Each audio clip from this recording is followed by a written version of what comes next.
thưa quý vị, chúng tôi xin chào đón một người trong cộng đồng của chúng ta, đó là anh Trấn Quốc.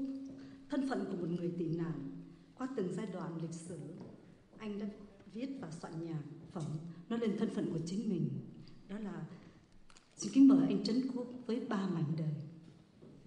Mine Damen og Herrer, her kommer en kendt ansigt fra Aarhus, nemlig Trấn Quốc, som vil optræde med hans eget skrevne nummer, der beskriver hans 3 forskellige livets faser. Mine Damen og Herrer, tag godt imod anh Trấn Quốc.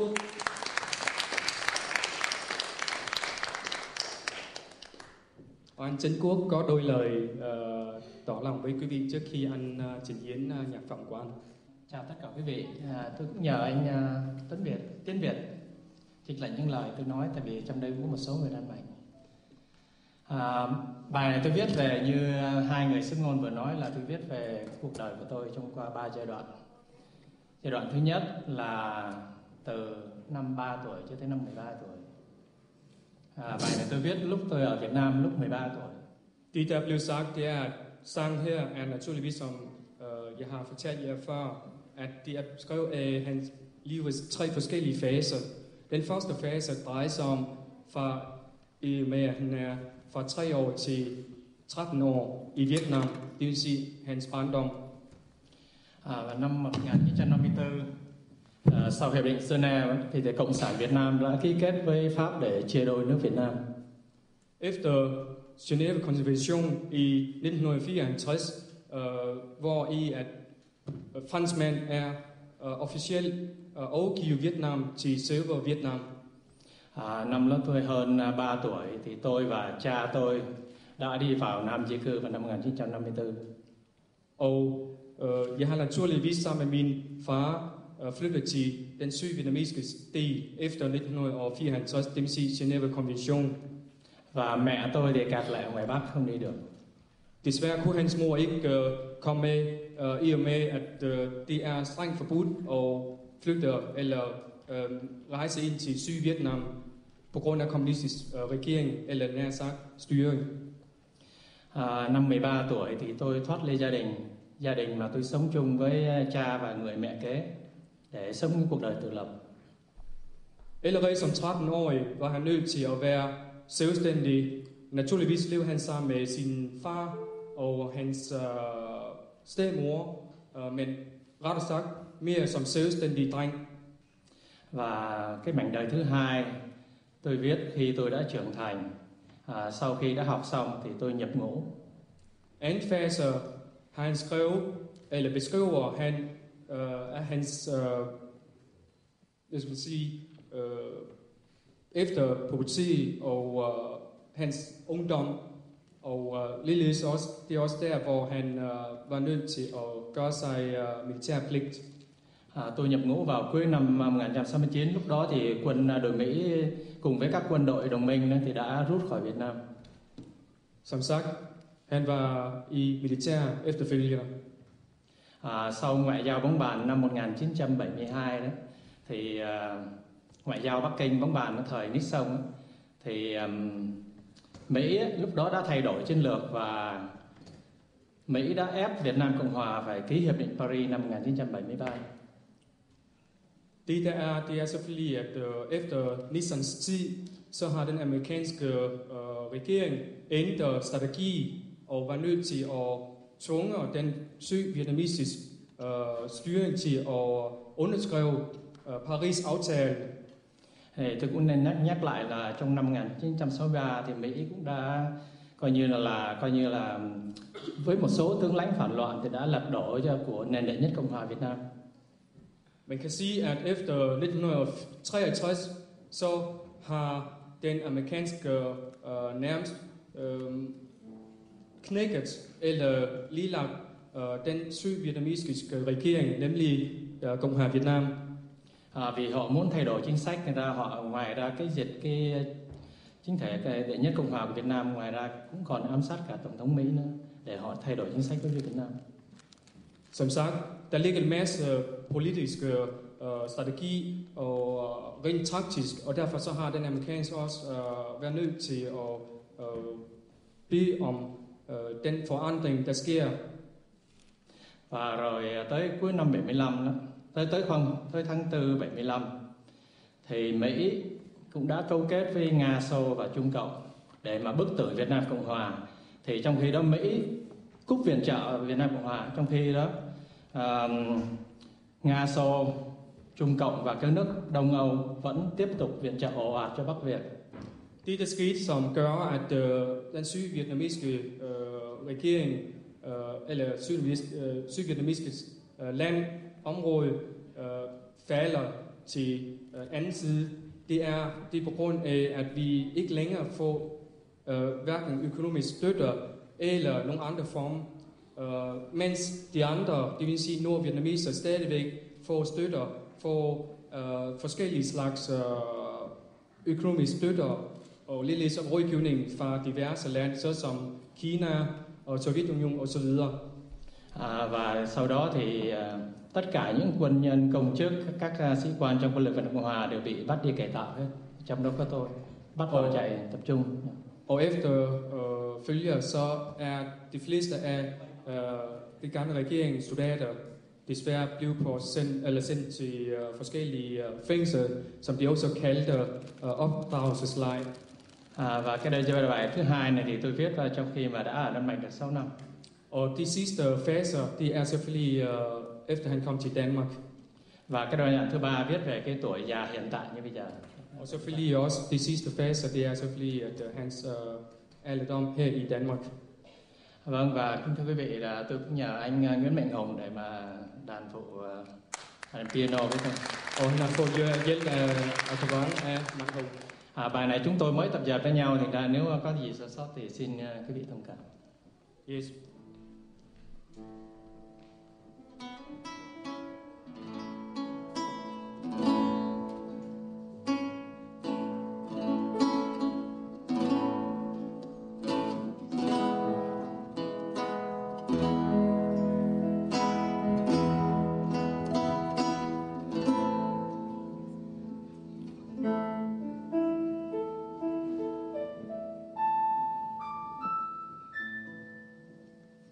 Nằm lên ba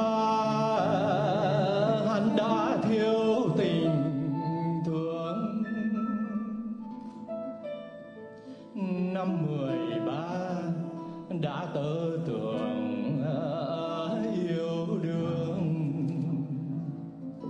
Từ bé đến lớn không được mơn trớn vuốt ve bởi bàn tay người mẹ, nên hắn cần một bàn tay thay thế.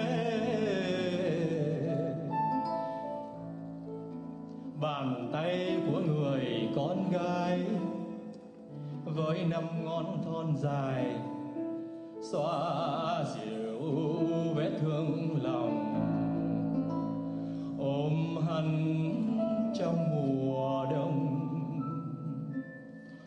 Và đôi môi hồng hôn lên môi hắn để cùng chia sẻ nỗi đắng cay mà hắn ngậm hàng ngày. Nằm lên ba hắn đã xa quê hương. Năm 13 sống thuộc đời gió sương.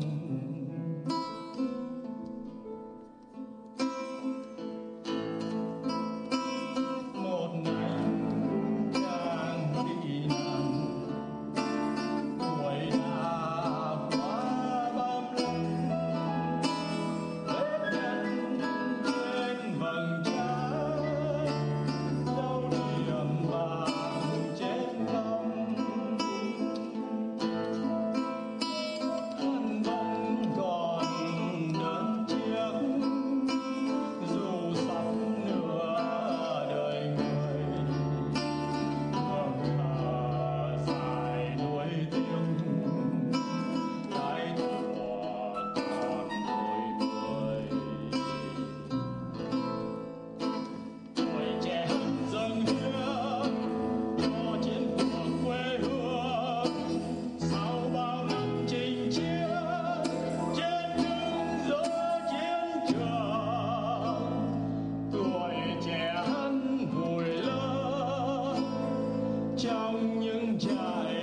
chôn sau bao năm bầm dập, ra khơi vượt ngàn chông.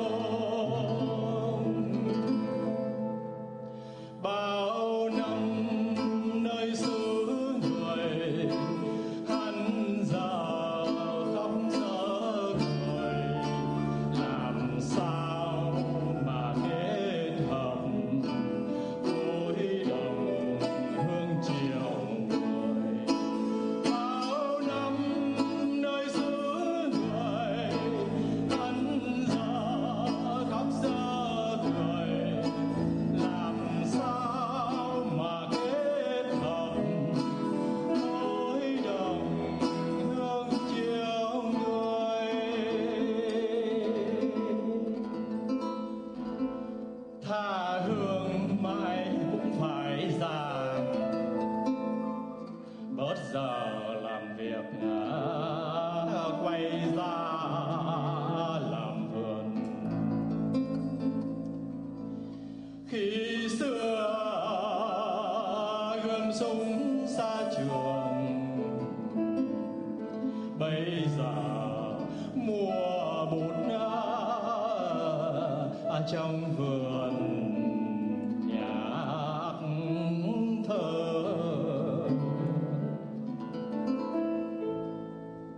Giờ anh chàng bị nạn, màu tóc đã hoa dâm, vết nhăn thêm hằn trái, dấu điểm bạc trên gấm.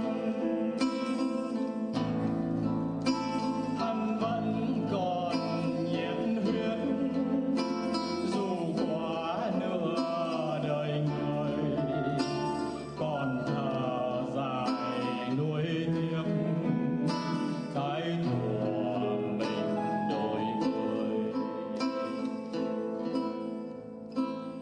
Tuổi trẻ hắn dâng hiến cho chiến khu quê hương, sau bao năm chinh chiến chết đứng giữa chiến trường. Tuổi trẻ hắn vùi lấp trong những trại tập trung, sau 6 năm bầm dập, ra khơi vượt ngàn chông. Bao năm nơi xứ người hắn giờ khóc giờ cười, làm sao mà kết hợp gối đồng hương chiều người. Bao năm nơi xứ người hắn giờ khóc giờ cười, làm sao mà kết hợp gối đồng hương chiều người. Làm sao mà kết hợp khói đồng hương chiều người.